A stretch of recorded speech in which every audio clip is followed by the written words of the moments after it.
Yeah. Greetings. Mr. Bergstrom, how the heck are you? Super gribalistic, prosofuncticacious. It's always good when that's going on. Even better sometimes. How could that be better than that? That's awesome. Well, so thanks. How are you? I'm doing great. We're doing excellent. Yeah. Good. Yeah. Always a little late start, but we're good. That's okay. Thank you, Adam. Let me go ahead and start the show. We'll go live so we can make sure we get all this. Our bad. It's too good not to get, right? Yeah. Okay, here we go. Let's go live. Okay.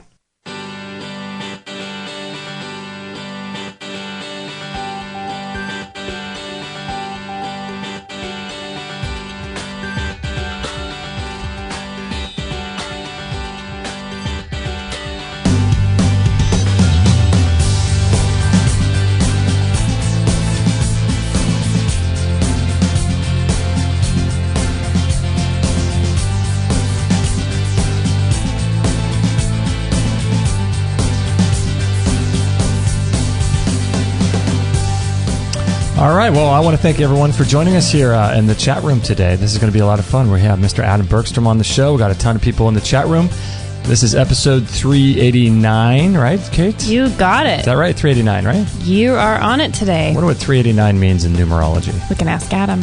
He'll find out for us. 389. 389. So we're going to put all the show notes, everything we talk about, if you guys are doing stuff. If you're listening to the podcast version of this particular show and want the show notes, those will be available at extremehealthradio.com/389.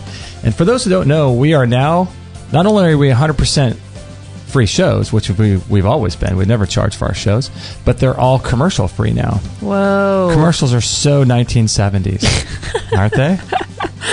Or 2015 or until 2015. a couple months ago. For us, at least. So we figure, you know what? People don't listen to commercials anymore. So, the best thing to do is we'll do a little promo at the very beginning of the show. And this show is brought to you by the Qigong Good Morning, Good Evening Qigong, which I've been doing a lot of lately. How are you feeling? I love it. Yeah. It's really a great way to ground your body, to bring more centeredness into your day, to start your day out right. It's 10 minutes in the morning, 10 minutes in the evening. And it's a moving, sort of active meditation that brings more chi into the body, whatever that is, chi, some sort of energy. It helps you to really feel grounded and really feel great. And you do it for 10 minutes morning, and then you do it right before bed, 10 minutes, boom, you're done. Boom. Boom. And if you don't... and it's great. If you don't have 10 minutes, 10 minutes seems like a lot, right? But it goes really fast. It goes really fast. And then I kind of find it like I do with things that I get into. You get so much from them and you feel the difference that you almost crave more than 10 minutes in the morning, 10 minutes at night. So yeah. It's not a lot of time invested to get your chi flowing again. Yeah, it's not bad. It's really, really great. And I highly recommend it. I do regular meditation and I do workout sports and stuff like that. But this is a great way to do active meditation and to really de-stress, and this just feels amazing. So check that out, extremehealthradio.com/qigong. That's QIGONG. And I want to let everyone know we've got Mr. Atom Bergstrom on the line today. We're going to be talking about solar nutrition, body dowsing, connecting with your body and learning how your body works, and looking for muscle engrams to determine traumas in your body, all kinds of cool stuff. I'm in. And we're going to be learning about solar nutrition. And I'm not sure if you guys know this, but when you eat is much more important than what you eat. Interesting, huh? I've had some experiences with that. Let me tell you. I think the last time we had the last time we had Atom Bergstrom on, he sent me an email afterward because I'd been eating sweet potatoes and wasn't doing so well with them. Mm-hmm. And he talked about something called, if I'm getting this right, dextrinization. Dextrinization. And I did that with my sweet potatoes. And let me tell you, there's something to this. Yes. Yeah, I'm able to digest them a lot easier and at the right time, and it's pretty fascinating stuff. Fascinating guy. His main book that he's got is Yes, No, Maybe, Chronobiotic Nutrition, and his website is solarman111.com as well as solartiming.com, and really fascinating time. There's a time for everything, for working out. There's certain colors you should wear every day. He's really a fascinating guy, and we are honored to have him on the show once again. Thanks a lot, Atom Bergstrom, for being on the show. I'm honored to be here. So much fun. Yeah, we were talking before the show about different things to talk about, and I was just excited to hear all about the muscle engram testing and all that stuff. It's a way to test the body to see what kind of traumas people have, and we all carry them around. They interfere with our flow because ultimate health is superconductivity. Mm-hmm. Yeah, it's the free flow of energy, isn't it? It is. And whether we know it or not, we're blocked by energy by our very thought patterns. Our memory banks block our life flow. So what happens is this something I've been learning a lot about too is something called dynamic meditation. Have you heard about that from, I think Osho talked about that?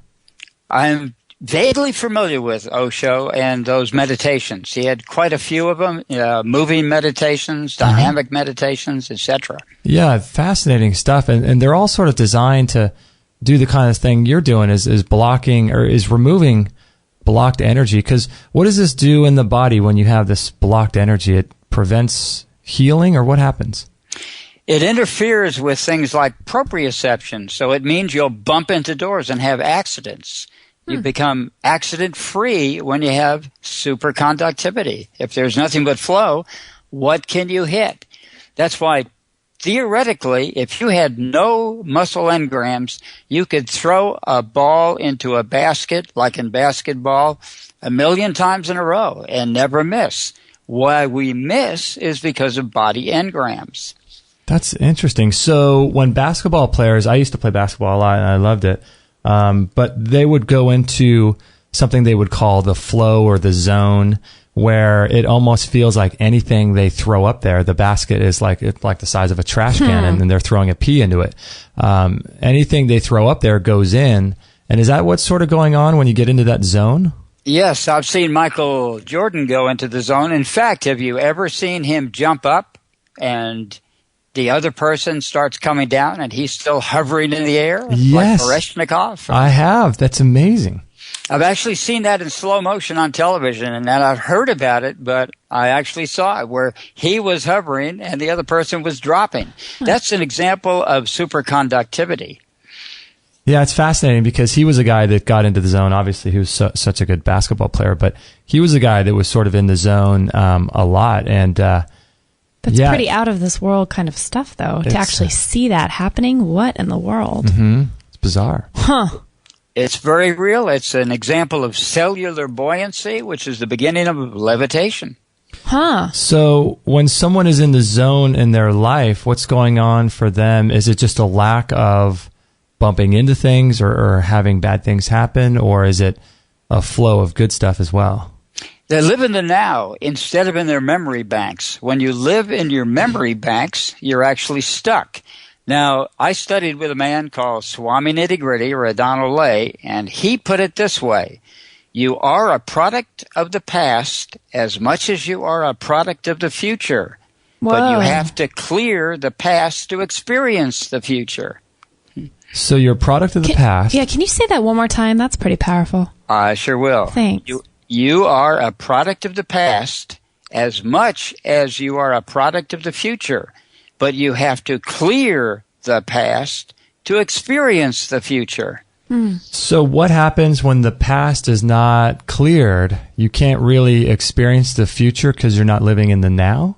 You experience what's called karma. If you live in the now, how can you have any karma? Because there's nothing to make up for. I see. Okay. Nothing to reap, just to be. Just to be.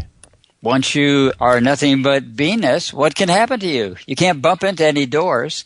Your proprioception, your kinesis works. When people are traumatized, they attract accidents to them. They attract the wrong people into their lives. They attract experiences that they don't really need, and they can just cut to the chase, skip the salad, and get to the meat, so to speak.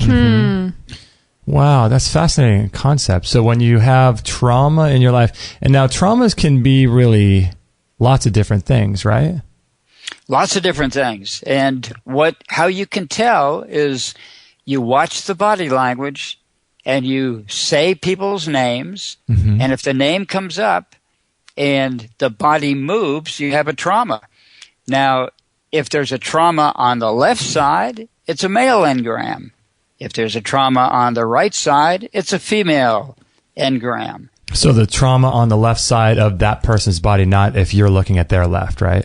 Right, from the front. Now, here's the thing about it. If you feel like you hold the feet automatically you will be reading the back of the body, which is strange, but you'll always find a male trauma in the left foot and a female trauma in the right. Otherwise, you can get confused by looking at the body language, because the male and female reverses on the back of the body, because you have to have polarity in 3 dimensions. Polarity therapy actually has it the other way, where they say the male is on the right and the female is on the left, as American psychology does. Mm-hmm. But they're reading the back of the body. They're not taking into consideration that the male is in the front and the male in the left, and on the front is the female. Okay, so the reason why it switches is because of polarity. Everything has to have sort of a yin and yang. Without yin, there's no yang, and we need the flow between it, so it's yin, yang, ning, or yes, no, maybe. Interesting. Okay, so we have these traumas, and the traumas, we've been learning that from different people that even when kids sort of get into these little temper tantrums, they took away, the parents took away Johnny's little towel or something, and it's no big deal. But when they go through these emotional responses at 5 years old, because of the amount of motion and hormones that are released when the kid's 5 and going through this temper tantrum over what seems like something so insignificant like a towel, because he perceives it as being something that's major, it really is major, right, for him?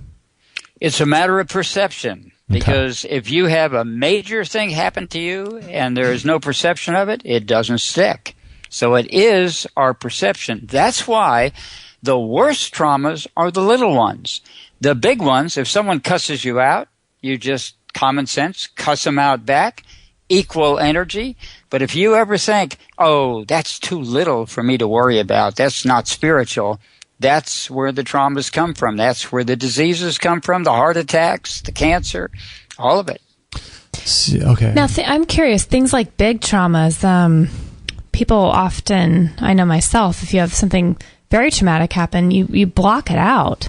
When you think back, you go, gosh, that was kind of a big thing, and I don't remember much about it. Is that a healthy thing? Is that our body's way of preserving ourselves, or is there something that you need to go back into and really clear those out, too, even though they seemed... I don't know. Insignificant, I guess. Yeah. It's a way of delaying the karma, and the more you delay it, the worse it gets. It's just like if you have a bill for the IRS, try delaying it for 7 years and see what happens. Right. And by the way, those traumas, when you say blocking it out, I actually worked on a lady who had become impregnated by her father, had an abortion, and not until she was 50 years old did she remember it, when she came to me with a fatal disease, and then we uncovered it during a session, and when she uncovered it and recycled it and owned it, she got well out of her fatal disease. Wow. So she didn't even have any recollection of it? She had no memory of it until that day when I worked with her.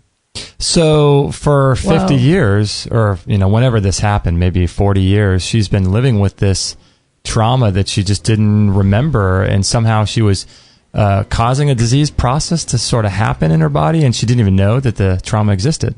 Huge things like that can be forgotten. And it's amazing it did. It was amazing to me at the time. It was amazing to her, too. I mean, if you think about it.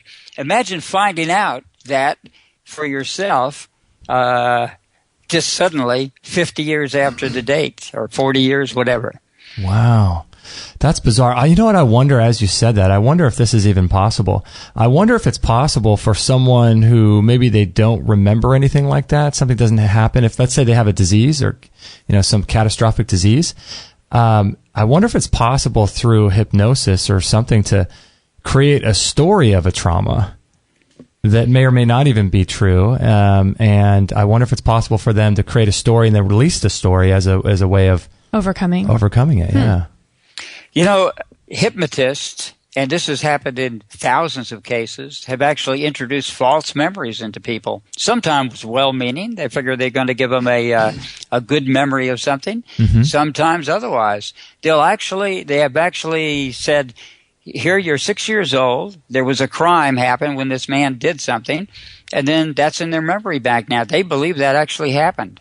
So most of our memories are false anyway. So we might as well dump them and live now and use our brain like a radio receiver instead of a tape recorder. We're always vulnerable with the tape recorder. And guess what? The same show over and over and over. Well, if you go out on the radio right now, you'll find something new happening. So use our brain like a receiver of information rather than just playing old stories, playing old scripts that we've set up from ourselves, or maybe those stories are given to us by family and friends, right? The biggest thing that we forget, by the way, is GURU, or we're our own guru. And in fact, it's convenient to be talking about this now because it's the Guru Moon today, where the power of the Guru is 1,000 times stronger than any other day of the year. It's the full moon in Capricorn.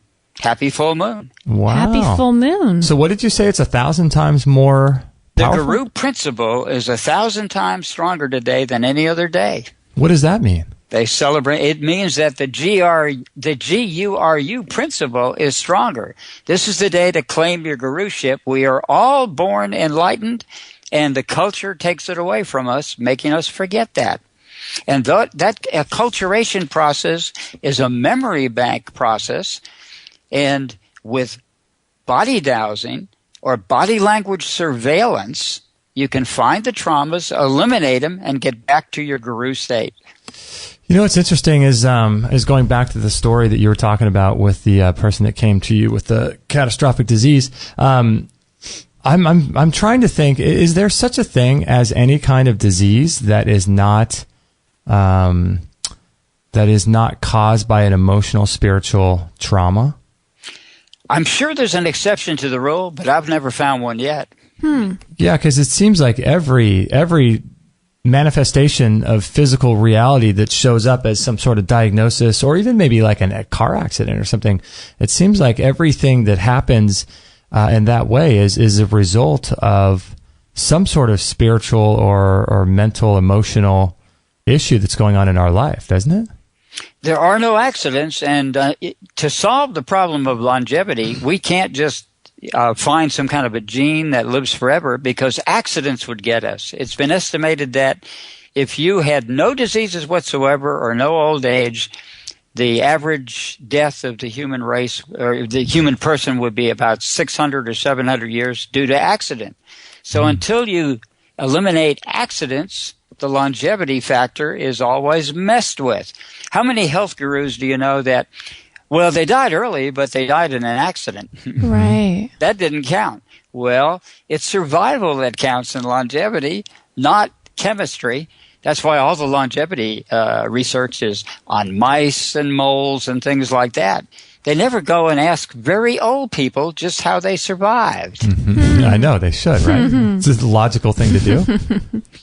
Finances are one way. If you have a feeling of prosperity, I live in Montecito, where a lot of the people around here are billionaires. They all seem to live to 100 or 105 years old. Wow. They love their life in Montecito. I know, right? Even someone like Hugh Hefner, who ate a terrible diet, drinks 30 Pepsis a day, he's 89 right now. Oh, my God. Oh, my goodness. Yeah, there's something about... So if you were to... If someone is sort of listening to this and they're thinking, you know, how can I limit the chances of an accident that happens? Let's say I drive a lot, or I go on planes a lot, or I'm doing things where accidents could occur. What kinds of things are you talking about in terms of practical things people could do to do so they don't get into accidents? My number one advice on that is pandiculate, which is a fancy word for yawning and stretching combined. Okay, and when do you do that? Anytime you feel stressed. Oh, okay. It automatically de-stresses you. There's other ways, too. On our SunSync Nutrition site, we have a color recycling chart that puts you through the colors. When you recycle through those colors, you automatically clear traumas. And if you yawn while you're doing it, so much the better. So you can do a color recycling, and how long does that take someone to do? We have it set up so you do it in about a minute or so. Oh, A that's minute? really fast. Wow, and that's on SunSync Nutrition? SunSync Nutrition, you go through the colors, and basically, if you go through the colors black, gray, brown, red, orange, yellow, green, blue, indigo, violet, and white, you're automatically recycled. In fact, everyone who listened to this just got recycled, whether they liked it or not. Because we were thinking, when you mentioned the colors, our mind automatically went to thinking about what those look like in our head? Automatically. If a person doesn't, if I read a long speech to someone and they didn't remember it, under hypnosis, they could recall it perfectly. Because it somehow gets imbued into the person's psyche, right? If you hear it, you can't avoid it. And many times we have supersensory hearing where we can hear around. Hypnotists in the old days commonly found people who were seeing with their stomach. It's a common place to see, and that's what you're doing with your Qigong, by the way, learning to see with your stomach. Huh. Mm-hmm.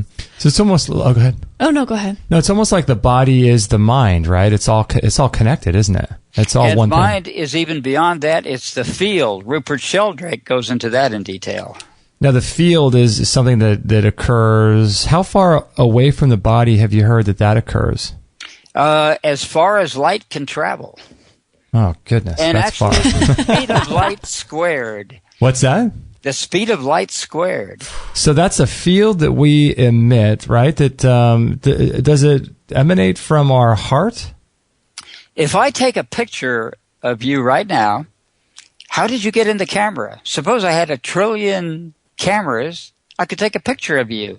Now, all these science about how light works and all of that, but how did you get in that camera instantaneously? If a Martian took a picture of you, might take a while for the light to get there, but through a telescope and a camera, he would see what you were doing maybe an hour or so before. Wow. But you're there. That's the funny thing, because we are beings of light. And so the field it emanates from us, and so what does that mean in terms of just our practical daily life? The field is there, and it How does emanates. that benefit us? Yeah, how does that benefit us? We sell ourselves short, because once you get into the field, you know everything. You know everything that everybody knows and that everything knows. So the knowledge of the rock is yours, the knowledge of the tree, the knowledge of the cloud. It's all there. It's all there through the field that we emit. Yeah. See, astral projection is a fiction. You don't go anyplace. You're already there. You just suddenly remember that you're there. And to make up a story, you travel there in so much time like you drive in an automobile. But you don't. You're instantaneously there because you were there already before you even began the journey. Isn't that I think wild? that's what's happening with that dream. I've always mentioned on the show I have this reoccurring dream. It doesn't happen more than a couple times a year, but my whole life where I'll wake up and I know everything. Like, and it's I don't want to leave the dream because something so magnificent and magical happens in this, where it's like every secret of the universe is exposed to me, and then I wake up and I'm so bummed because it's like I forget everything. Is that what's happening? Like inside I actually know all these things, and then in the theta state, I'm just kind of still in twilight, and then as I wake up, it goes away. The timeless guru. We wake up and then we instantaneously think, wait a minute, I can't be a guru. I'm Kate and I live in a culture and they've decided I'm this way, and so that's the way I am. So we forget the guru within us. So it's important to go back and do some spiritual work and start remembering things then, and start maybe extracting yourself from things that teach you that you're... To be awake while you're asleep and to be asleep while you're awake. Interesting. Okay. To be awake while you are sleeping and be asleep while you're awake. Both. That's why the man I studied with, the Donald Lay, Swami Nitty-Gritty, he didn't sleep. He didn't sleep at all? Nope. He closed his eyes, and you would find the brainwave of sleep, but he was aware all the time. As anybody who knows who tried to sneak up on him when he was snoring. I've heard you talk for about a rude surprise. Yeah, I've heard you talk about that before. Did you try that one time? Oh, yeah. He scared the pee out of some people who tried to sneak up on him. Oh, my so gosh. He'd suddenly jump up and go, ah! Oh my goodness! Now, what do you make? I got to ask you about this because it's been going on. I'm sure you've heard a lot about it. What do you make about some of these doctors recently that have been dying or being killed, or we're not sure what in Florida and on the East Coast and things? What do you make of that kind of thing in terms of the spiritual side of life and maybe the work they do on the earth? Is it just that their time, like recently, Dr. Nicholas Gonzalez, one of our good friends and former guest on our show, passed away from what they're saying was a heart attack. Great cancer doctor, and I often wonder, is it that their work on Earth is done and they've learned their lessons and it's time to move on? Sometimes it's trauma. In other words, if they were being frustrated in their work and weren't clear of their engrams and were working on matter alone or on cancer alone, then they're stuck in it. Most cancer doctors die of cancer. Most heart attack doctors die of heart attacks. And most sexologists die of a sexual disease. It's a very strange phenomena. I even know a doctor donor who was a kidney doctor. Mm-hmm. Wow. Wait, so we have to be careful where we put energy, because when you put energy on that, now, of course, some things people think he's assassinated. The FBI has definitely assassinated doctors before. Dr. Koch, they tried to get 3 times, according to him. He escaped to Brazil, the cancer doctor. Mm-hmm. So I'm not going to speculate on that, but it has been done. Mm. Yeah, speaking of just weird stuff like that, there are some people that talk about the government being able to direct scalar wave energy at people and to be able to kill them from a distance. I'm not sure about any of that stuff, but that's interesting, though, that what you said that about, a cancer doctor will die from cancer, even if he's a natural, holistic kind of person. And Right. You're saying that maybe that happens because they are just so entrenched in cancer all day long? That's right. If they live in cancer, they're going to get cancer. It happens. Now, if they are on a crusade, that's what gets us. The thing is to have no expectation, go into your worth because you know it's your karma, and then you're okay. But if you go and attempt to change things, automatically you have an engram doing that, part of your memory bank, and that memory bank is vulnerable at any time. That's why a true guru has no agenda. They're not here to do anything except to liberate us from our ignorance that this is a dream. Mm-hmm. Divinity returning to amness is ultimately the way to take the dream apart and live now. Wow, so that sort of goes back full circle to what we were saying before about how most diseases are caused by some sort of invisible, emotional, spiritual kind of thing that's in the body. So we have these engrams, and whether or not you're a doctor working with naturopathic principles and trying to cure things, or maybe you just have what you consider to be a stressful home life or stressful job, these engrams are just emotional blockages. Are they just sort of stacking up on us every single day? We're adding more and more? Some holistic therapists are more vulnerable to early death because the entire culture is against them. The entire culture is sending them brain waves, which are scalar waves, by the way. Uh-huh. If you look at a brain wave, they actually go within the, the infrasonic frequency, exactly what the Russians have put in our diplomatic offices in Russia and that we have done to them. Mm-hmm. So these waves, our brain are capable of. Anyone who lives in a primitive society accepts voodoo as a living thing, and it is a very real deal. I've worked on people at a distance. That's a more benign version of it, but it's not recommended because healing is more of a personal thing, involves touch. But healing can be done at a distance quite easily. But you prefer to do it in person? In person is the way to do it.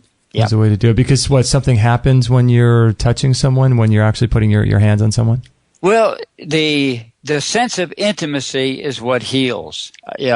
Come kiss the boo-boo is the real healing part. When you go to your mother with a cut, they put the bandage on. That's all it needs is the attention. That's why Swami Nitty-Gritty called it the ATG, or attention-getting syndrome. All disease is attention-getting syndrome. It's such a trauma, worse than AIDS, he said. Even God has it. Now, didn't they do any studies or some studies on people that have healed, and when they put someone's hand, or maybe the person's own hand, like let's say you sprain your knee or something, and you put your immediate reaction is to sort of put your hand on your knee, and I feel like I heard somewhere where they've done studies where if you put your hand on your knee, it actually increases the body's ability to heal quickly. Yes, if I put the hand with the palm down on the knee, it heals. See what happens if I put it upside down.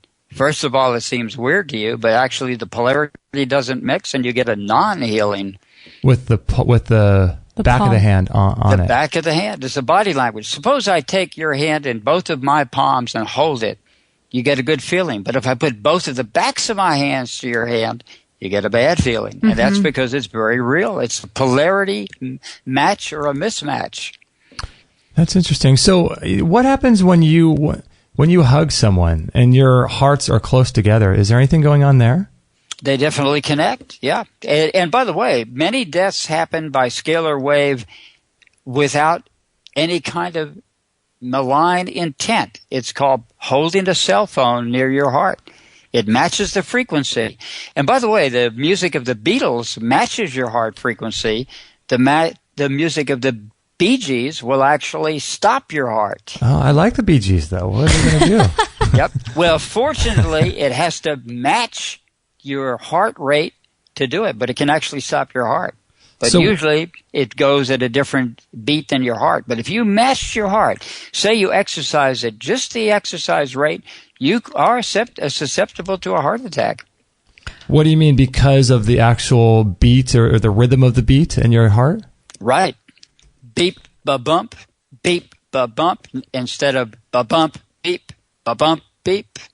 So people who are creating the music, like you mentioned, the Bee Gees or the Beatles, was that on purpose, or that's just something that they were randomly? Trauma. Really? So it's the beat they were creating. They didn't know it, but it was as a result of some kind of trauma. I asked Swami Nitty-Gritty why criminals and psychics have the same type of brain waves, and he said trauma. In other words, they're both traumatized. To be a psychic, you have to be traumatized. That's why Peter Herkos was hit on the head. He became a psychic. If you're hit on the head, have an accident. You remember that movie with Christopher Walken where he was in a coma for 7 years and then he came out and he was a psychic? Yeah, I remember that. That's a very real thing. That's how you become a psychic. Now, here's a practical way to be a psychic. Hit yourself on the head, be a psychic for a minute, and then hit yourself on the head again in the correct way, and be out of it, so you don't have to pay the price to be a psychic. What price is there? The price is karma, sickness. Most psychics, if you look into them, they either die early, like Arrigo and others, or they have a lot of sickness. And believe me, working in a metaphysical bookstore in 5 years, actually seeing a person commit suicide during an exorcism and all kinds of experiences like that, I can tell you that psychics have a list of diseases. Wow. So the karma that's associated with being a psychic is not good. Now, what if you hit your husband over the head? Just kidding. I've been taking martial arts here. Just make sure you hit it back the second time. Yeah. Hey, we had a question for you. What Paul in the chat room says, this is interesting. What happens if you hug somebody from behind? Oh, yeah. Your hearts would line up, I guess, more. Let's see. Better from the front, but that's a good question. I don't see any harm in it. The body language matches. It's called spooning. So it's a match. Huh. Interesting. Yeah, I've always felt that when you hug someone, they talk about how the heart emits so much more electromagnetic field and more of an energy field than the brain. And I always thought that when you hug someone, you're right close up and both of your hearts are very, obviously in a diagonal direction, but very close together. And I always thought maybe that's why it just feels good to hug someone. There's a heart in the brain. That's more powerful than the heart in the spine. The spinal brain is the spermal brain. The skull brain is the ovum brain, and the ovum is more powerful than the sperm. The ovum says, come here, big boy, and the sperm does all the work. Mm-hmm. The same in your body. Your brain or your ovum tells you what to do, and the sperm and the ambulators, the arms and the legs, have to do all the work. It hasn't changed. And the point where the sperm meets the ovum is the medulla oblongata. You can live without a pineal gland, but nobody can live even for one split second without a medulla oblongata or the mouth of God. Now that's in the back of the brainstem, is that correct? It sure is. And assassins kill there because you can't yell out. You're killed instantaneously. Any place else they kill in the brain, even blow your brain apart with a bullet, you can yell out. Uh-huh. But you can't yell out when you touch that. And if you touch a needle near that, you're dead. Or touch it, at it, you're dead. But if you go near it, you can heal a crippled man. Acupuncturists do it all the time. So where do they put the needle? At the very base, I guess, of the crook of the neck? Right at the medulla oblongata. That's pretty close to where it is. And right below the bump, the sixth chakra in your body, or the seventh chakra, is actually the bump in the back of your skull. Then you'll feel a ski slope, which is the sixth chakra. Uh-huh. The seventh is the bump, and then the medulla is right under that. Do we know if animals have a medulla oblongata? They do. They have to breathe. You can't breathe, eat, or all of the functions of the body come from there. It's the true spiritual place. The pineal is misled. A lizard has a bigger pineal gland than humans do. Really? They sure do. How we big are is... devolving out of that and into our eyes. Our two eyes now, when they are made single, this is biblical, when they are made single, then you can see. You don't need your pineal gland.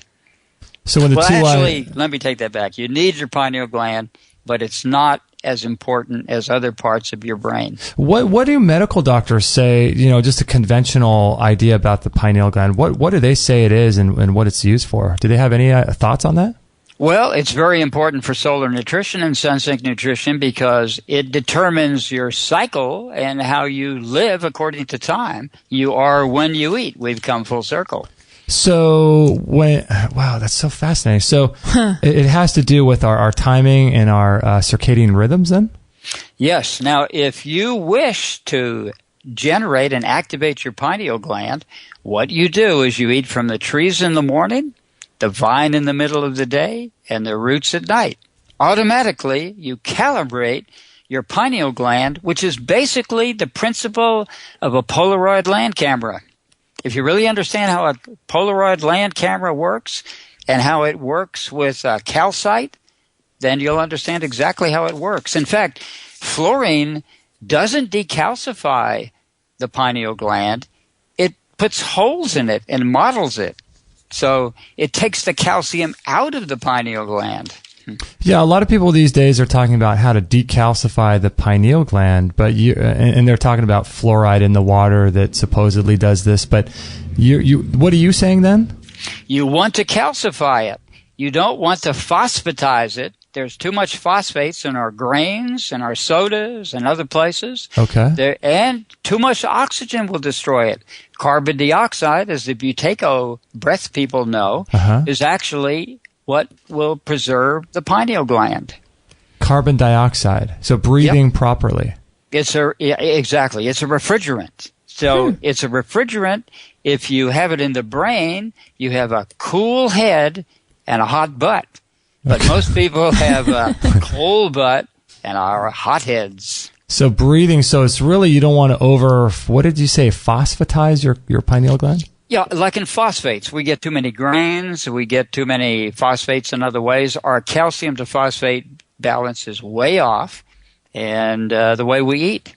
And because of that, we suffer every disease in the book, which mostly these days seems to come from estrogen. Mm-hmm. Yeah, definitely. So what happens when the pineal gland is sort of switched on again, and are people seeing things different? Are they feeling different, or is it possible to also stay in that more awakened mode, or you kind of creep back and have to constantly be trying to, keep your pineal gland on?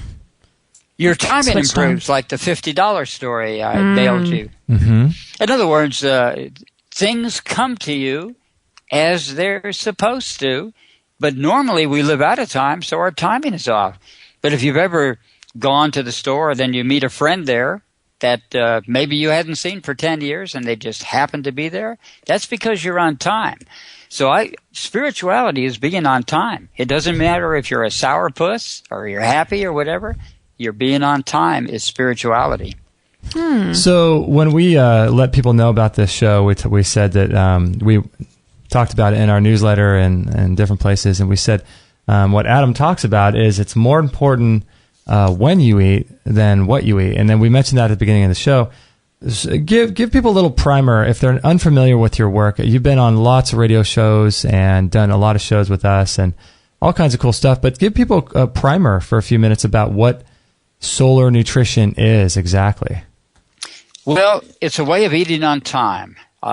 Your foods tend to grow in 3 zones: tree, vine, and root.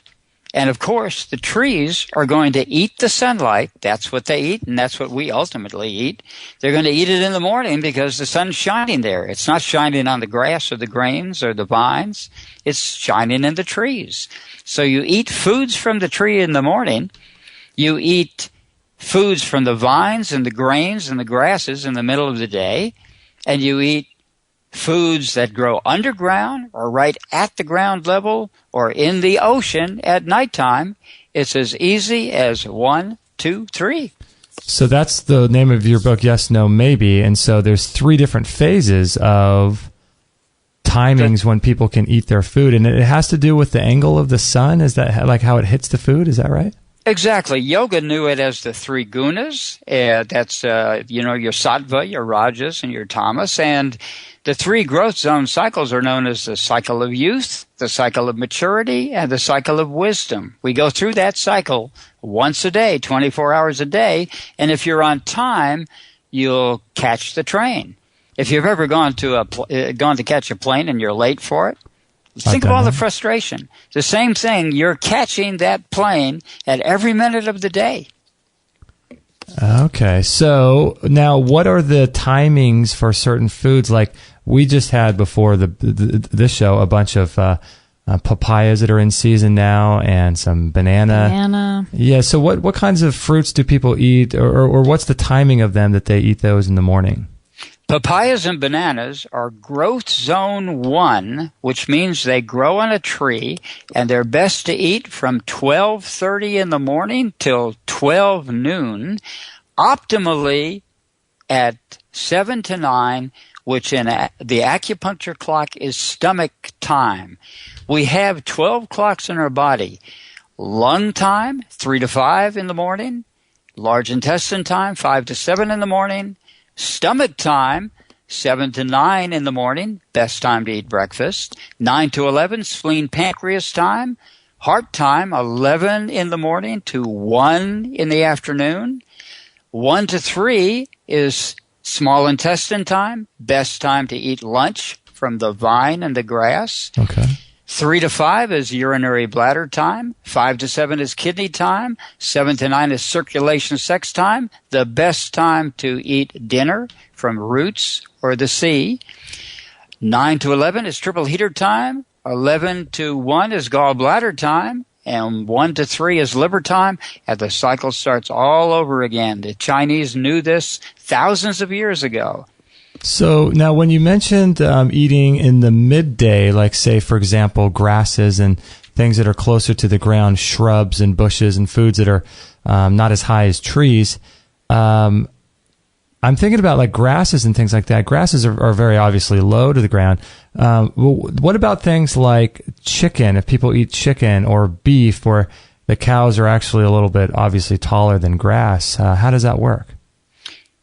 A cow eats grasses, so a grass-fed beef you would eat at midday. Now, if that same cow, and cows have been raised this way, though people don't know it, they've been raised entirely on fish. You would eat that cow at nighttime. Wait, cows have been raised on fish? They eat animals. If they want to survive, they'll do it. So they will eat fish, yes. And in many seafaring communities where they didn't have any grain, they fed them entirely on fish. But that cow I would eat at nighttime.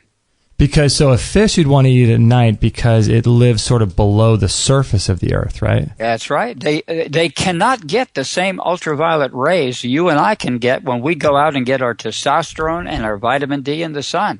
And many other elements. When you go out in the sun, you are getting your nutrition. And there are yogis in India who can live entirely on that ultraviolet frequencies and infrared too. Infrared is necessary. By the way, if you want to increase your intelligence, go get a red chicken light and use it at night, and you'll automatically increase your IQ. You'll get IQ by contagion and go past IQ by heredity. Goodness gracious. Wow. That's a whole show by itself. Now going back to this idea, so the sun gets, what we're doing is we're eating information, I guess we're eating sunlight. And so the way the sun is sort of, the rays of the sun are refracted when it hits the surface of the water. That's why you would eat those like fish in the evening, because it gets the last rays of the sun. And would the same hold true for things like seaweeds and things? That's right. We're made from a sperm and an ovum. We're made from a fish and an egg. And those are night times. They go with the circulation sex meridian. That's how we get better. Like if you eat fish alone and fish oils, you'll get a drop in intelligence, because fish oils will go into the brain and actually destroy the brain, because fish liver oils are very quickly decomposed. The egg, on the other hand, will go to the brain. If you eat them both, the spermal part to your spine, the fish will go to the spine, and the egg will go to the brain, and everything works out hunky-dory. But an egg sits on the surface of the earth, and so you eat that still at night? It hangs out at the butt. There's 3 zones in the body. The diaphragm up to the tip of the head is growth zone 1. That matches the tree, including the respiratory tree, by the way, the bronchial tree. It's right in that zone. The mid zone is actually what's called the dantian, and it's between the rib cage and the hips. Zone 3, which are your roots, are your genitals and everything below the sacrum and on down. Okay, so the body itself, it's so fascinating because not only is there timings of the actual phases of the sun across the earth, but in terms of cycles, but our bodies and our organs have cycles. And so when you eat all these foods on time, it just works better, or you're getting more nutrition, or how does that work? You get optimum nutrition, which many people get too much nutrition. People forget about that. Like I've talked before about phytic acid. People are worried about getting it off of their food, and yet it's sold back in the health food store as IP6 to cure cancer. Yeah, the I heard actual about that. blocking of the nutrition is what cures cancer, not the giving of nutrition.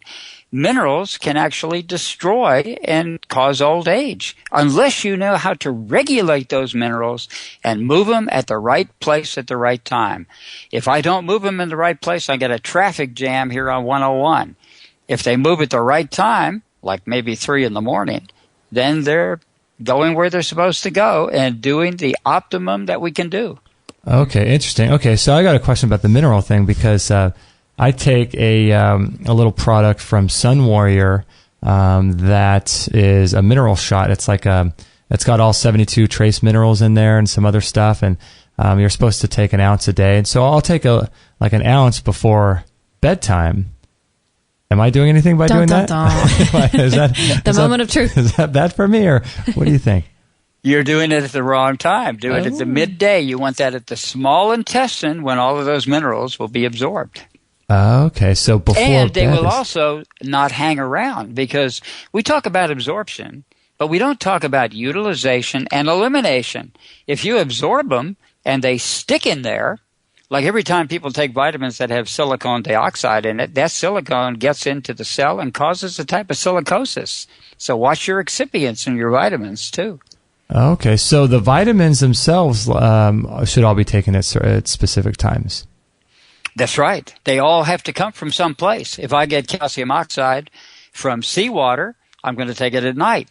If I got calcium carbonate from a clam shell, I'm going to take it at nighttime too. If I get fish oil, it's obviously going to come from a fish. It's nighttime. Mm-hmm.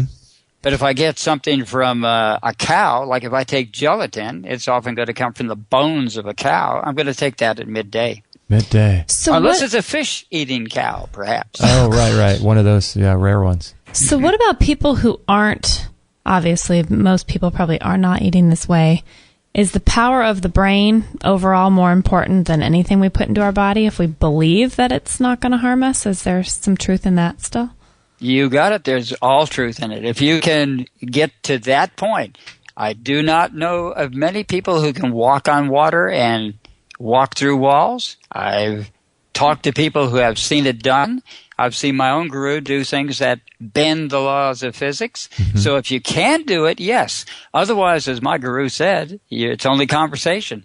But yes, theoretically, that is the highest level. We have 5 levels in the human body. And that's the way of the puppet, the way of the clown, the way of the joker, the way of the loser, and the way of the dealer. If you get to the level of the way of the dealer, you have surpassed sun sink eating, and you're free. You don't have to do any of this.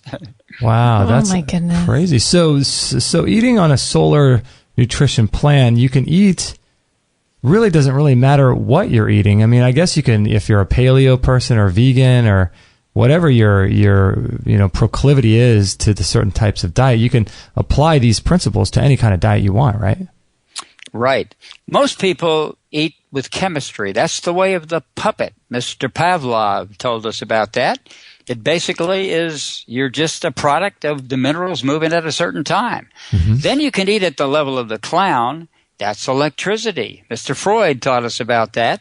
Then the level of the joker, that's magnetism. Mr. Adler told us about that. Mm-hmm. Then the loser is pressure. And Mr. Jung taught us about that. And then the dealer is sonics. Mr. Kabir and Mr. Nanak taught us about that. Who are they? Guru Nanak and Kabir, the 14th century mystic, sage. And they talked about the sound. The sound. Audible life stream, you may have heard it called. Yes, I've heard about that. The sacred sound of Avalokitesvara. Swara. Fancy names, but it basically means the sound current that you hear. And ultimately, when you hear it in the center of your forehead, rather in the left or right ear, then you can do exactly what you're saying, Kate. You can walk through walls. I'm laughing at Paul in our chat room. What's he saying? He says, I can walk through walls, but the part known as the door has to be in the right position. I love it. The part known as the door. The part known as the door. That's good, Paul. You know, that is easier. And Swami Nitty-Gritty used to tell a story about timing. He said the Buddha and his disciple the Buddha and his disciple came up to a river and asked the riverman, we'd like to cross over. And the riverman said, I'm a man making a living. I need a nickel. We don't have a nickel. Okay, I can't take you across. Then a famous yogi and his disciple comes along. Same thing, doesn't have the nickel. So in a huff, the yogi says, follow me, and they walk across the water. Huh. Now the Buddha's disciple says, hey, you're 100 times greater than that guy. Why don't we do that? I tell you what, says the Buddha, go earn the nickel, and then I'll tell you.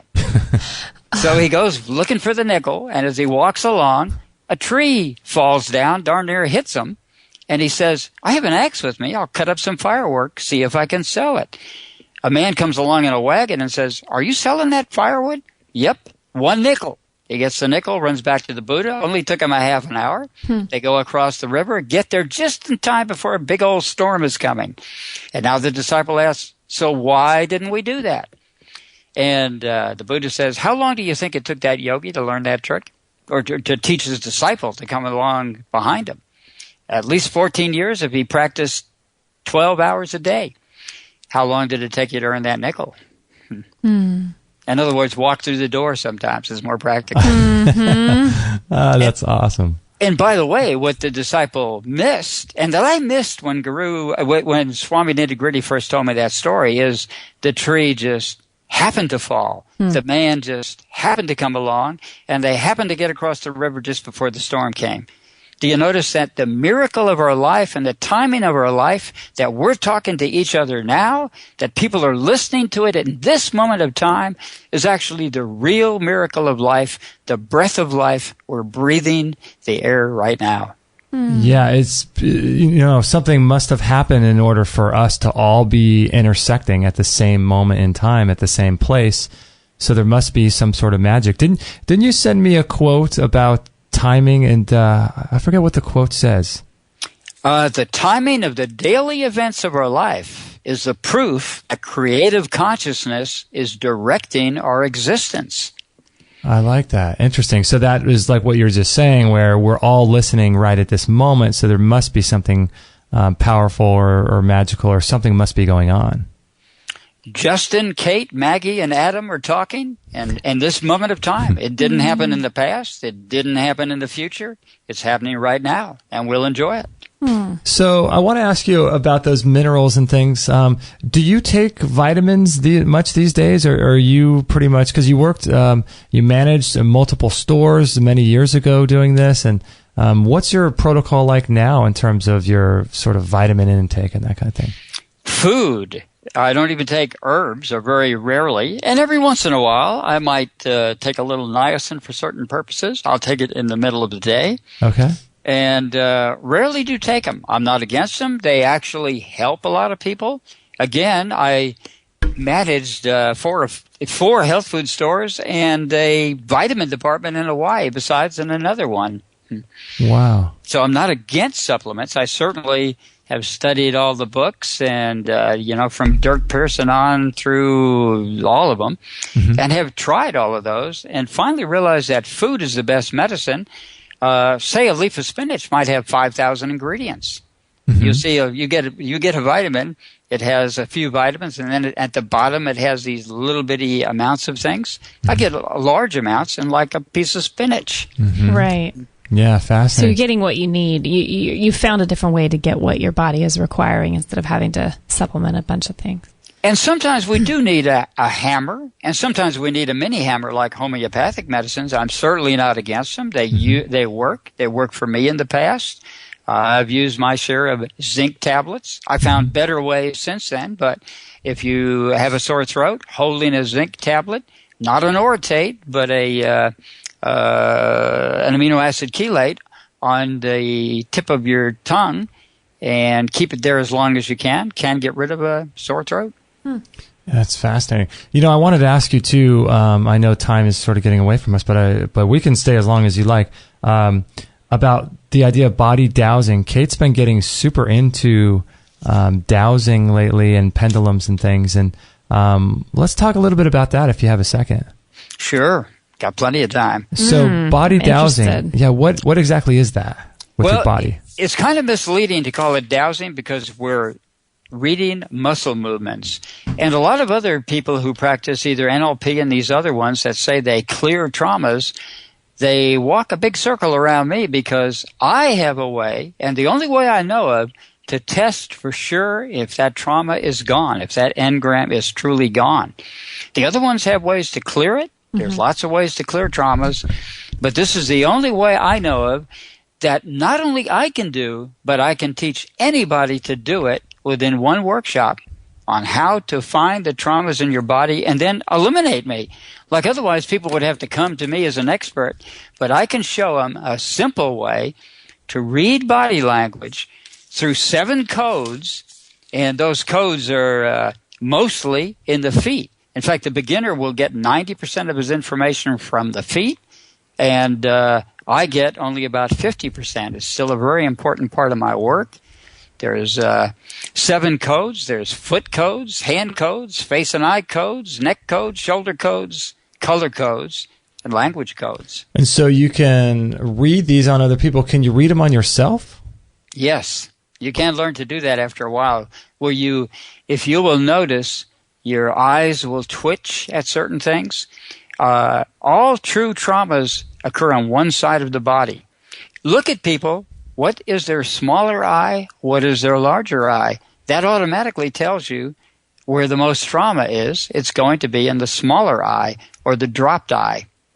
So that shows you what side of the body the trauma's on, or actually where it is? If it's a daddy trauma or a mommy trauma. And actually you can see, when you do the feet, you feel a motion, and you can tell where the muscle is. Mm-hmm. So say someone comes to me, as happened recently, and says that they have a trauma with a male, but they had an injury on the female side, on the right side. Mm-hmm. Well, it turned out to be actually not involving the male indirectly to make it a female trauma. But normally you could not tell that. So a lady came to me one time, and she couldn't walk. Her back was so out she had to, crawl in the door practically, lie down on the floor. I turned her feet and I said, is anybody bugging you? And she said, my husband. Well, her right foot moved, so I knew it couldn't possibly be her husband. So I very tactfully asked, is there another woman involved? Mm-hmm. 2 of them, and one of them says, I don't care if he is your husband, I'm going to have him.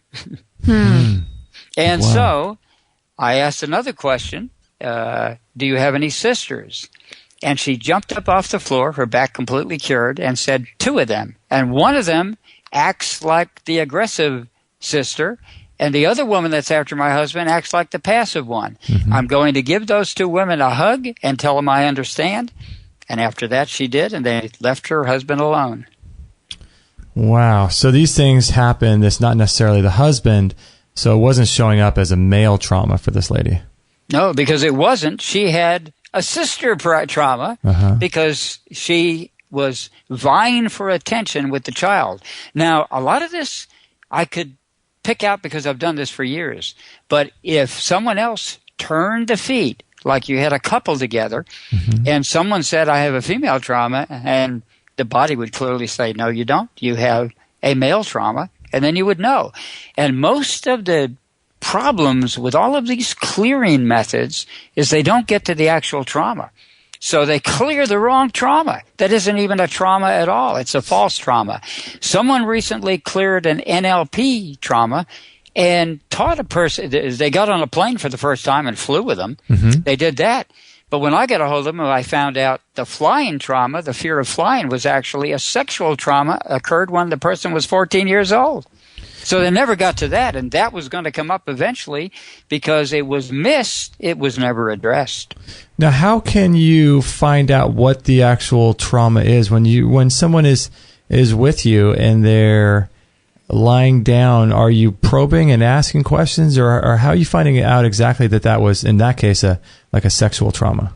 You ask the subconscious. You simply turn the person's feet and say, what do you feel about Fred? Oh, I like Fred. Then why is your left foot jumping? Or, I like Fred. Why is your right foot jumping? Oh, Fred's wife has given me a lot of hassle lately, or it's really bugging Fred, and I feel sorry for Fred. See how you can get the exact picture. You just turn the feet and you ask the person all day, and you can clear every trauma. Normally, you go to a psychiatrist, they don't have access to your body. They're surmising everything. Mm-hmm. And this way, the average person can turn the other person's feet alone and know everything there is to know about how their path is to clear their way to health, to high-level wellness. So that's why what you were saying earlier, it's better for people if they want to come and see you, it's better that they actually do it in person, because even if you were to do stuff via Skype or something, it's more challenging, right? Because you can't see the full body, or they can't lay down and you can't touch their feet and things like that, right? The eyes can lie to me. They can't actually lie. I can be fooled. But the feet cannot lie. Perhaps some people say it's so far away from the brain that the brain has lost contact with the feet. We don't do much with our feet, so it's a perfect representation of our subconscious. Here's the question then. With my kind of recent experimenting with stones and things like that and the pendulum, apparently that's your subconscious talking to you as well. Can that lie to you, in your opinion? Yes, it can. It can. Definitely can. Huh. So can dowsing. You have to see through your own aura to read someone else's aura. So if someone is using like a pendulum, How do you do that? How do you see through your own, or how do you make sure it doesn't lie to you? You're reading your own muscle movements. In the final volume of Carl Jung's books, his works, he explains how a pendulum works. It's simply your own muscle movements moving in a subconscious way. And unfortunately, it can't tune in the environment, but 20% of the time it tunes into your own body and your own expectations and our own cultural biases. Mm. They're there. In fact, the pendulum works below the level of color, and the color actually works at the level of the lower mind. All traumas occur in color. You always have a color associated with it, and until a color is exorcised out of your body, then you're stuck with that trauma. So, in the trauma in that being stuck in your body is going to cause just a lack of flow, a lack of energy, and then on a physical level, maybe a lack of oxygen or some sort of physical blockage that sets up a condition that gets sort of maybe do people exacerbate that condition through poor eating and lifestyle, and then that sets itself up for some kind of disease? Definitely, if their brain was totally alert, they could eat poisons. Gurus have done it in India, but they have to be totally alert to every second. If I hear a clock ticking in my room, when I walk into a room, rather, soon it's not a threat, so I let it go. Well, someone who's really in meditation will know every beat of that clock and any problem with the clock and anything like that as they walk in the room. But most of us don't do that, so we're subject and vulnerable to our environment. So what kinds of, I'm just curious in your own life, like what kinds of spiritual practices do you do every day? Because these are just incredible things you're talking about. And I'm wondering how you go about your daily life with the practices and things. I'm going to tell you the most amazing spiritual practice of all, eat on time. Okay. That is a meditation in itself. In fact, a friend of mine who's a celebrity chef, he says, yeah, I've lost 50 pounds, that kind of stuff. But the real thing is my timing. I am so in time now that's why I eat this way. Interesting. So that's the biggest thing that you do. Yes. And by the way, this chef has had amazing timing experiences too. Very similar to my experience of the $50. Interesting. So I think it sounds like when you start doing this more often, it brings more flow into your entire life, because you're getting sort of the base foundation of your entire existence to work on timing, and then you're going to start manifesting situations in your life that are just strange and fun and cool. And would you be willing to share the $50 story for people who haven't heard, Adam? It's pretty cool. Yeah, you sent this to us.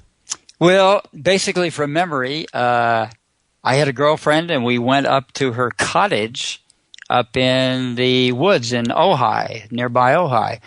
And we met a man that was moving in a cottage nearby, about a block away. It was a big piece of property that my friend they were both working on. And we met him. I got the person's name. He said, we'll get together sometime. I went into my girlfriend's cottage and I realized, oh my God, my rent's due tomorrow and I'm $50 short of the rent. So I announced to my girlfriend, I don't have the money, so I'm going to let God pay the rent. And she said, well, how are you going to earn that money? I can't earn that money. I'm up here in a cottage with you out in the woods. I'm going to let God pay the bill. Well, what if you get kicked out on the street because you don't pay your rent? Well, it's God's problem. Let God pay the $50. Now, at that point, she threw up her hands in frustration, and 5 minutes later, there was a knock on the door. My girlfriend opened the door. That man we had just met opened the door, held up a $50 bill, pointed to me, and said, this is yours. And I must admit, even I was a bit surprised. Then he said, you do know what this is about, don't you? And I went right on cue. Yes, I do. Thank you. This will be put to good use. Then he told me he had a guru in Big Bear, and that the guru gave him a koan to meditate on. Mm-hmm.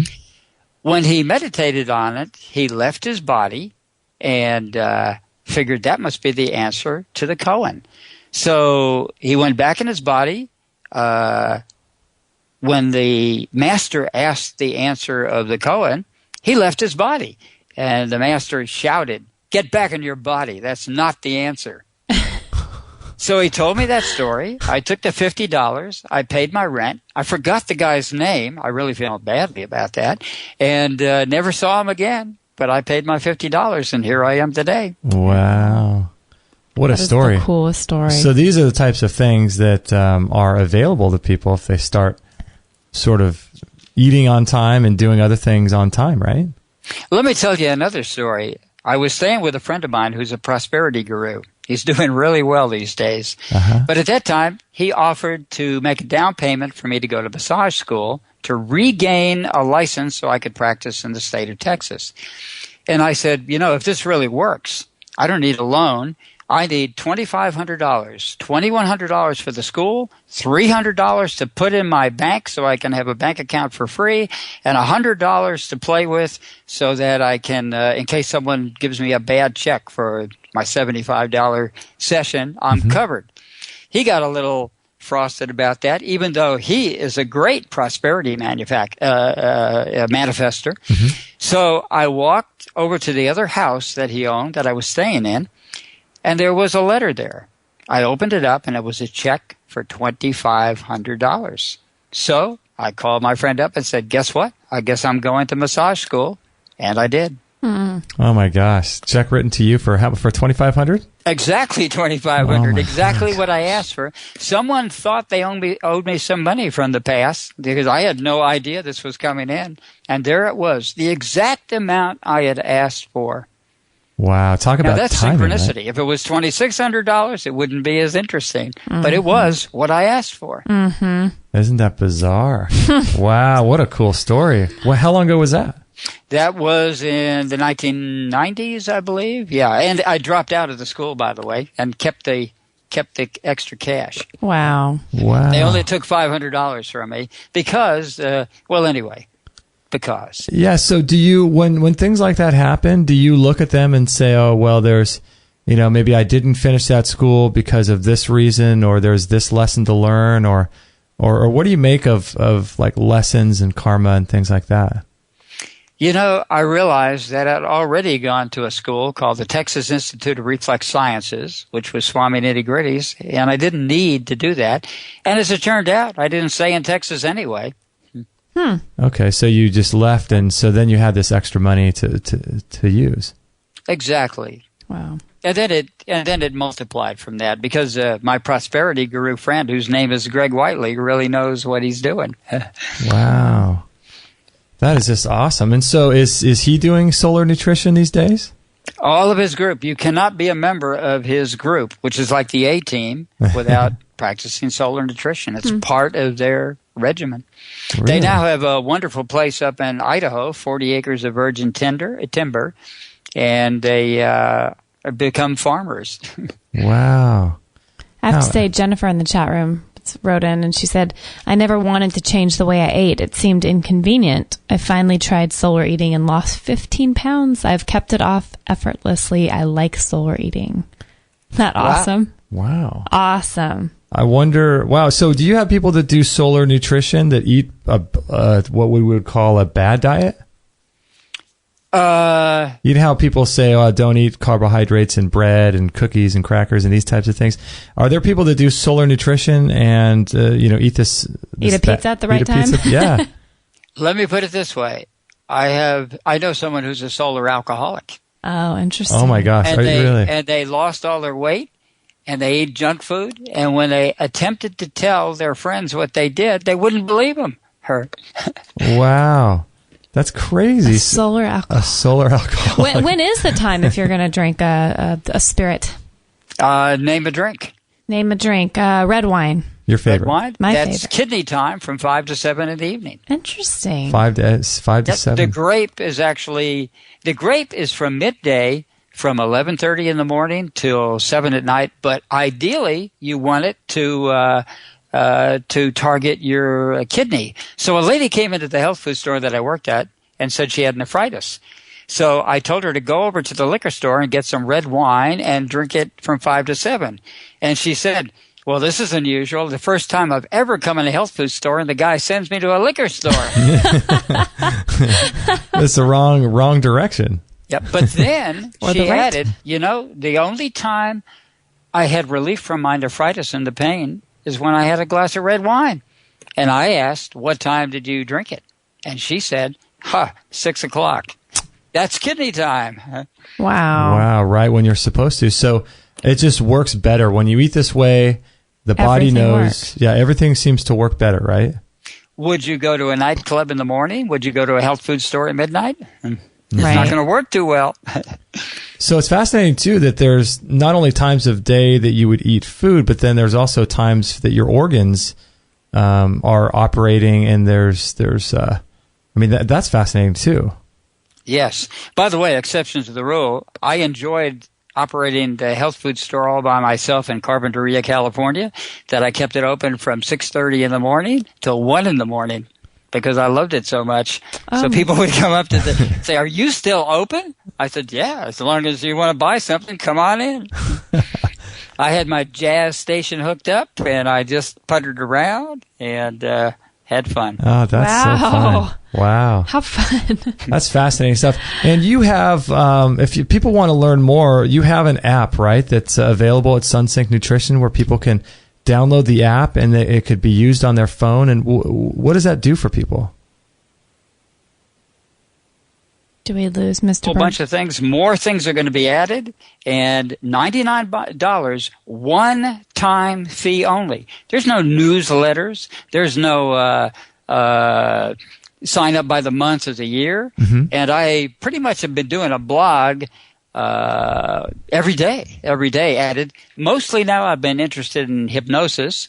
I advise people not to read my last 18 blogs in a row, which happen to be very technical about hypnosis. Uh-huh. There's thousands. There's probably 10,000 books on hypnosis that people have no idea that they exist. And I'm not talking about what we know as hypnosis. I'm talking about a type of hypnosis that is unheard of today. Can you imagine hypnotizing a glass of water, and then you can drink that glass of water 12 months later and go into a trance? That's the type of hypnosis I'm talking about, and the type of hypnosis that interests me. Wow, and so you talk about this on that app? Is that where people can find that? That's where my blog is. I'm up to about 300 now, and adding on a daily basis so far. I'm going to probably cut back to one every 2 or 3 days eventually here. But I'm having so much fun now that it's hard to stop. That is so cool. And so the app is really cool because it follows the direction. It gives you true solar time too, right? And it tracks this on your phone based on where you're located and all that stuff, right? You can figure that out exactly. And there's a solar time calculator. Complete food list, by the way. Complete herb list, drug list, everything that you wish to find. The solar recycling color regeneration video that you look at, a circadian dictionary, bibliography of books, all kinds of things. That's cool because it helps people. It makes a simple way because let's say it's spleen kidney time at 5 p.m. and you're cooking dinner and you want to know what foods are available that are good to eat at that time. It'll just tell you, right? That's right. And then there's a lunar time when you blow off steam in between. So, by the way, the former owner of that very health food store I worked at, he didn't want to go to a solar nutrition class when Swami Nitty Gritty was here, so he sent his wife. Uh-huh. And then he ended up, to save money, they moved in with their parents. And his wife explained to his mother how to do this. Because she had worked on a farm, it made perfect sense to her. So the owner of the store ended up having to eat solar whether he liked it or not. And one time he said, Mom, you're serving us something at the wrong time. And she said, no, son, it's lunar time. We can eat that today. Oh, my gosh, because you kind of do the opposite, don't you? Right. Actually, you do the opposite because otherwise you become, with this type of a diet, you become the boy in the bubble. You lose your immunity. So you must eat something. A little bit of poison. Hormesis is the new name for homeopathy. Mm-hmm. actually gives you immunity. It's the true way to vaccinate yourself, not the way that the establishment wishes to vaccinate.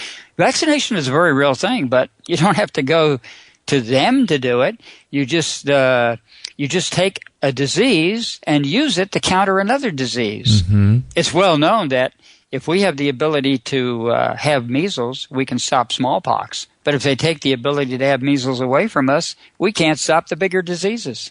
Yeah, you can use the diseases to get rid of other diseases. It's called a keto, and it works in nutrition too. Yeah, we had a guy on a couple years ago, radiation hormesis, and he did this with low radiation stones. Same kind of idea. Oh, that's right. A little bit of radiation can actually be beneficial. They used to send people to lie in radiations, but getting the dose is the important thing and the hardest thing. Look at what's the most toxic place on the planet? Okinawa. It's a blue zone. They live long. They live above their hundreds until they brought in Burger King and McDonald's and Kentucky Fried Chicken. And now that blue zone status is going to go away. But Cobalt-60 couldn't kill them. Agent Orange couldn't kill them. Even all the other agents, Agent White, Agent Blue, Agent Green, Agent Purple, Agent Pink, I'm not kidding, and depleted uranium, jet fuel, lead, mercury, arsenic, all of that couldn't kill them. They're the longest living people on the planet, along with the Sardinians, the Loma Lindians, and the Costa Ricans. Wow, yeah, it's amazing. All this stuff is so fascinating. So what would you suggest people go to maybe check out your book, Yes, No, Maybe, to get more of a primer on this stuff? You can get that at solartiming.com. A cookbook is available by my significant other, Vibrant Gal. And the ebooks are available at solarman111.com. And then the whole caboodle is available for subscription at $99, a one-time charge at sunsyncnutrition.com. Wow, so you can get everything just with one payment like that. That's right. That is cool. The other sites are free, but the what's in the SolarMan11.com books is eventually all going to be showing up at SunSync Nutrition. I'd appreciate it if people buy the books, and they're often convenient. We have Dead Dentists Don't Lie and a whole bunch of things that people don't know about dentistry, like it's your jaw and the way you chew hard food, not tough food, that will preserve your teeth. Tough food will destroy your teeth, and hard food will prevent tooth decay and disease. Yeah, like giving animals bones and things. It makes sense, right? Well, if you chew a nut, if you break them open with your teeth, that's a hard food. But if you chew tough meat, that'll actually weaken the jaw by using the wrong jaw muscles that shrinks the jaw. You want to expand the jaw in the direction of a caveman. You notice how their teeth go outward, like almost like a prong. We don't have to do that, but automatically 50% of our teeth structure is not genetic. It's how we chew. Closing your mouth. The Native Americans called us not only the pale faces, but the black mouths, because they knew our tooth decay happened from keeping the mouth open. And in fact, Native Americans didn't have tooth decay, especially those in the Pacific Northwest. And they didn't just eat fish. They had potatoes. They had potatoes way before Europeans did. Even with all that starch? Is that because the saliva of being on the teeth helps it to regenerate and to get rid of cavities and things? Yes. Let me put it this way. They did experiences that have been repressed where they fed animals huge amounts of sugars, couldn't get a single cavity on those animals. They got plaque, but plaque does not cause tooth decay and is not the cause of tooth decay. And all the animals got plaque but no tooth decay. And in fact, the Maoris, their secret of not having tooth decay is sticking their tongue out.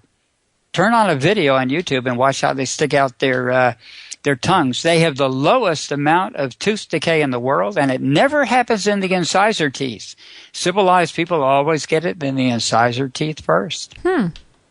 God, not in the molars. Only the very old people, if they get it at all. Most people don't get cavities at all in the Maoris. They will get it in the molar teeth. They will not get it in the incisors or in the canine teeth. So it's better to sleep with your mouth closed if you can. The Native Americans always forced. The mother did not sleep by the baby. They slept near him and watched him all night and closed their mouth forcibly, because they knew that they were preserving their health. There was no scoliosis in American Indians. There was no mental disease. It was non-existent, all because they kept their mouths closed. A complete story of that is by George Catlin, the noted Indian artist or Native American artist who lived with about 50 tribes and painted their portraits. Wow. That's amazing. Wow. They didn't use dentifrice. They didn't use any toothpaste. How did they keep their tooth decay rates down to 1%? In other words, 1 out of 99 people had a tooth decay. How did the Eskimos do it? Though they didn't have that much sweets, so we can understand that. But how did the Maoris, who lived on purple potatoes and yams, actually purple potatoes and kamara, which is a type of sweet potato. Mm-hmm. They lived on that exclusively with an occasional human being as a treat.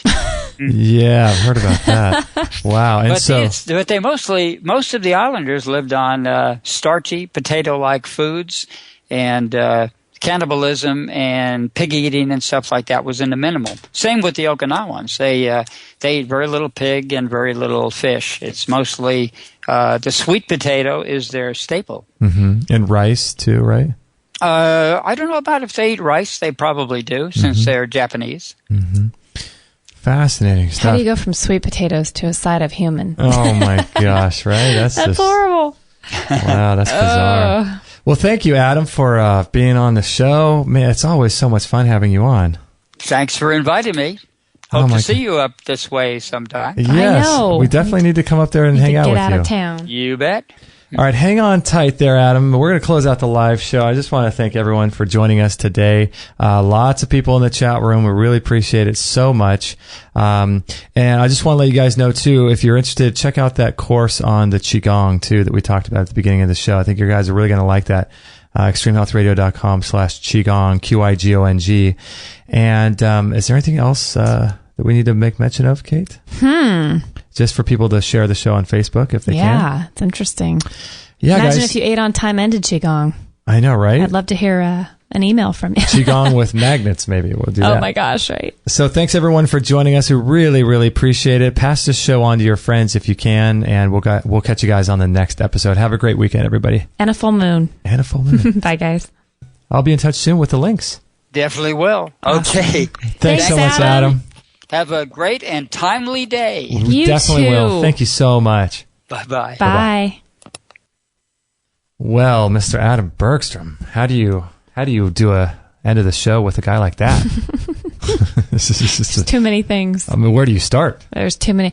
I can start with, I think it's really funny. I probably said this before, that Maggie yawns and stretches more than any other, what do you call that? Just mammal or anything. Any other living being I've ever seen before. And I'm thinking, isn't that funny that he said that's all about just calming you down, relaxing you, and gaining energy, was it? Well, you see cats do that. They yawn and stretch. I'm really interested in the idea of clearing these things out of our bodies so that we can sort of live a more synchronistic life. Because I don't know about you guys as listeners, but for us, we've had the most bizarre sort of, what would you say, of the past couple years of, I think, we eat solar just sort of by intuition, and I think there's some improvements we can make, but it's just been incredible, like the last couple of years, just all these weird synchronistic events that happen.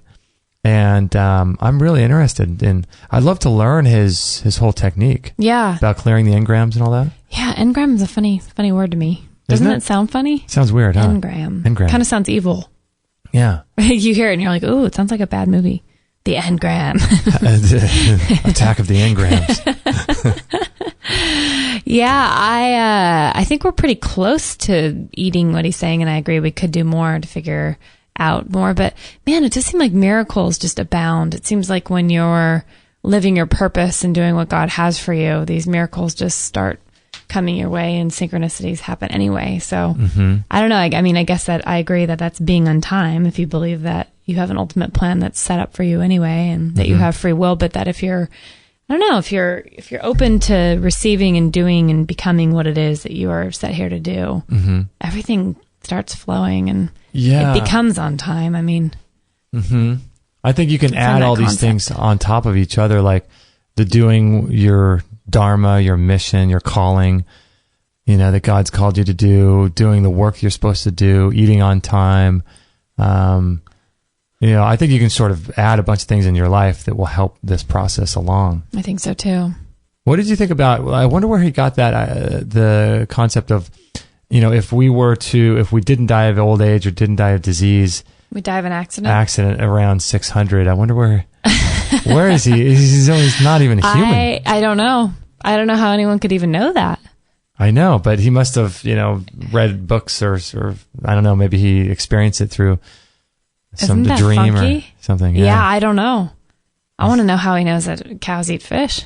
Yeah. There's a lot of things that I've never heard that before. Yeah. I feel like every time Adam's on the show, I mean, I don't fully understand it, but I also don't I probably haven't heard 99.9% of what he's saying before.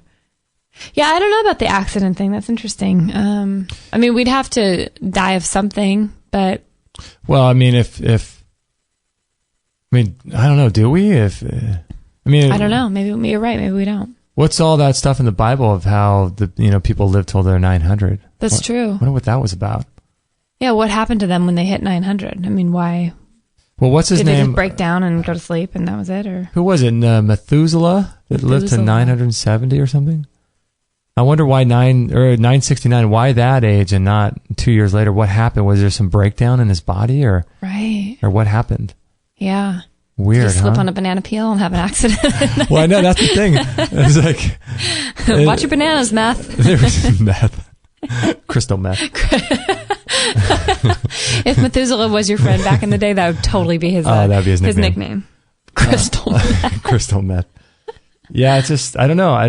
Obviously there wasn't cars and things like that back then, so accidents were less, viable, but weird. I don't know. Weird stuff. Who knows? But I suspect there's something. I mean, Adam is such a vibrant guy. I don't know how old he is, how many times he's revolutions around the sun he's been, but he definitely doesn't seem like, he doesn't seem like a guy, however old he is, he doesn't seem like his age at all. No, I can't figure the guy out. He's completely with it. So he's doing something right. Right.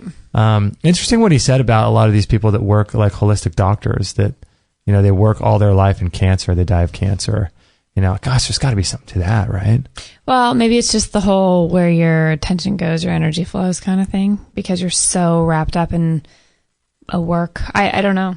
And like he was saying, there was the, alternative healers for cancer. They feel like the world is against them, which is true because, these types of treatments are repressed for sure. And the world is against them and doesn't. So they carry the weight of that on their back.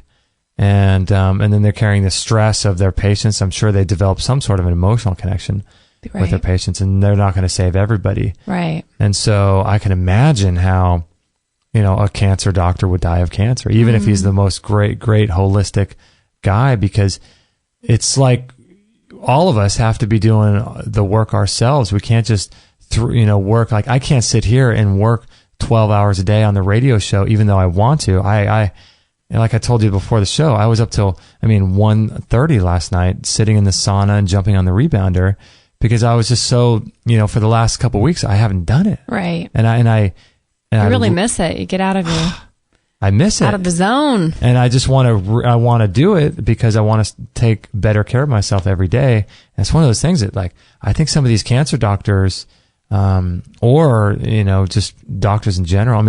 Regular doctors in general are known for having the worst health. Yeah, they are. You're right. They put themselves last. Yeah, they die early. They die young. They have all the stress on them. Yeah, I think the biggest thing that we don't do is we don't take care of ourselves when we're in the position of trying to help people. Right. And then it's funny because we see a natural doctor die and we just can't figure it out because we think, don't they take care of themselves? Don't they do the things that they talk about doing, but not necessarily. It's kind of weird. It's kind of shocking. I know, right? Yeah. Yeah. Maybe it's these engrams that get pushed in people's lives and, you know. How do you describe engram? I mean, every time I hear that word, I just don't know what to do with it in my mind. Like a trauma, right? An engram. Like some kind of trauma, some sort of like energetic blockage. That's why I like the Qigong a lot. Mm-hmm. And the meditation, it's just, I don't know. Do you know if Adam's, the course he talks about, the 7 codes of clearing those traumas once and for all, is that something he came up with, or did he learn that through his teachers? Or I don't know. Interesting. I don't know. I do like the idea of his SunSync nutrition website with the app, though. Yeah. Because that makes really it doable. Cool. Yeah, because who's going to remember all the foods? But you can just look at the app anytime, and the app knows what time you're looking, and it tells you what foods you can eat right then. Seems like you'd have to have your pantry stocked full of stuff, or put a lot more thought into. I mean, we talk about this all the time with different people, though. To eat well and eat right takes some effort, and, you know. But it's not like something you have to stick to if you don't eat on time in a certain you're right. day. Just the next meal you can eat on time. But right. Yeah, he's one of the most unique people, isn't he? That we've ever found and that we've ever talked to. I'm sure most people would say that. Yeah, I do. I think, and that's why I think a bunch of people jumped on in the chat room. He's always just fascinating, and you never know what's going to come out of his mouth. I know, right? He has some pretty synchronistic stories, though. That check one was pretty cool. Both of the times. What, the check? Oh, the $50? $2,500 and the $50. Like, man. I know, right? That's when you know you're living in a pretty cool, miraculous state of timing, isn't it? Mm-hmm. Wow. When you know there's forces that are greater than you out there. Yes. That are on your side. Right. Pretty cool. Pretty encouraging. Pretty cool stuff. All right. So that's it for the show. This is episode 389? Yes, sir. So if you guys want to get the show notes of all the different people we talked about, different websites, all of his websites, all that stuff, you can get that at extremehealthradio.com/389. And don't forget to check out the Qigong course. Please check that out because I think it's awesome. I've been doing it. Moving meditations that supercharge your life. 10-minute sessions, 10 minutes in the morning, 10 minutes in the evening. And it's a great way to ground yourself. So check that out. We'll put a link to that on this show page too. Let's see really quickly. Next week. Is it next week we have a double? Nope. Double next guest? week is Isabella Wentz, I believe. Oh, that's right. We're going to be talking about thyroid health. Mm-hmm. Yes. The week after that, I believe we have a double show, correct? Double show. We got Dr. David Jockers talking about supercharging our energy levels. And then the Jing Slingers are going to be in studio. Yes. You know what I'm most excited about? What? Trying some of their desserts. They're going to come here and we're going to do... we're going to sling some Jing around. Yeah, man. Maggie's happy about that too. Maggie does. She got very excited. Yeah. Have you guys seen the Jing Slingers that you were... Do we have a video we can post? Yeah, we'll post a video about them. My goodness. They are doing some cool stuff. I can't believe we're going to have them. Yeah, they're going to come in at 11 a.m. So that's the 14th of August, right? Uh-huh. You're right, along with Dr. David Jockers. And then we're going to have another guy, Dr. Salman Soheili, is going to be in studio. We met him a few weeks ago. Down from Spark Health not Encinitas. Is it Encinitas? Solana Beach. Down by in San Diego County. So we're going to have him in studio. Lots of cool stuff, man. So Stay up to date with our shows. The best way to do that is probably just to sign up to our newsletter. That we send out once or twice a week, every Monday and Friday. We send a newsletter out. So I have to say, a lot of people are liking your videos. Oh, You've been adding some sweet videos into your newsletters, and I know, right? People respond. People love them. Yeah, I've been taking listener questions and answering them on video on our YouTube channel. I love it. I would suggest signing up to our YouTube channel because we're going to do some cool stuff. We're going to be doing some video interviews with survivor, people who have healed their bodies of catastrophic diseases. And we're going to be putting that on our YouTube channel. We're going to be doing local interviews of people around town and here. We got to go over to, where we got to go is they invited us over, Dr. Steenblock's office. Oh, that's right. We got to set that up. So we have a separate playlist on our YouTube channel for that. And we're going to have all kinds of cool stuff on our YouTube. So, that's where all the stuff is. The show is there as well, but then we also have extra stuff there too. And also, too, people should follow us on Instagram. Oh, Instagram. That's a fun one. Yeah. Not like we're amazing photographers, but it's kind of fun to see I like looking back. I mean, who doesn't like having their own life chronicled by really cool photos and things you'd normally forget about? I think it's really fun. Yeah, jump on Instagram and become our friend and say hi. Say hi. Yeah, we post all the books that we read on there on Instagram. So if you're interested in reading some good books, we put those there. And just as well as everything that's going on in our sort of daily life, more personal level, on Instagram. We'll put a link to that too on this show page if you like. extremehealthradio.com/389. And if you know of anyone who has survived using natural methods, they're some sort of catastrophic disease, send them to our website, because we are accepting people to write stories and to do interviews, because we want to do that and offer that in terms of so people can have hope of seeing how people have survived. And we also are accepting guest articles too. So if you know a lot about health and spirituality, personal development, naturopathic ideas like that, and you are very knowledgeable, feel free to become a contributing writer for us. And you can share your articles on our website, and we will share them with our community. So it's cool stuff. Everybody's got something to say, right? Mm-hmm. There's a lot of information I feel like people hold back, and I think that's I know it's my biggest thing. Sometimes you just feel like you have nothing to say, and which is so not true. And if everyone shared their story, you never know, thousands of people it could touch. But even if it just touched one person and gave them either hope, which is always the biggest, or even kind of funnel them toward maybe a practitioner or a lifestyle or a diet that could work in their situation as well, then it's great that you came forward and just opened your mouth. Yeah, inspiration is good. So good stuff. Please contact us. All right. So, man, this hour show turned into hour 50, 1 hour 50. Isn't that amazing? That's fine, but I think it's time. Time to eat or what? I think it's time for a miracle tart. A Hail Mary miracle tart. There you go. Little treat. Little treat. Don't say that word too loud, because Maggie will go crazy. That's Maggie's a catch. What do you call that? Like her trigger word. That's her love language. Anyway, guys, thank you so much for joining us. Check out the show page, extremehealthradio.com/389 for all the links. And that's it, right? Yeah. Love you guys. Keep doing what you're doing in the world, and we look forward to catching you on the next episode. Hey, everybody. This is Josie, Justin's mum. Don't tell him, but I know he would absolutely be really happy if you would sign up to his free weekly newsletter.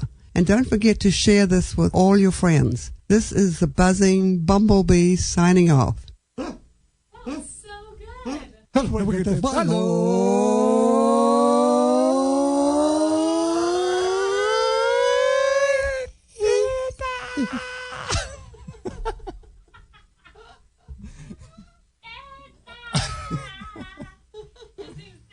Oh my gosh. Thank you for listening to this episode. It's time to go for now, but our mission does not end with this show. Justin and Kate will be back with another interview packed full of ideas, discoveries, and unique ways to regain your health. Head on over to extremehealthradio.com/subscribe and instantly download our free gift too that contains cutting-edge strategies to start making healthy lifestyle changes today.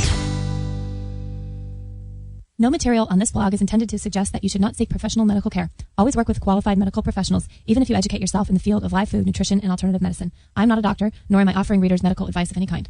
None of the information offered here should be interpreted as a diagnosis.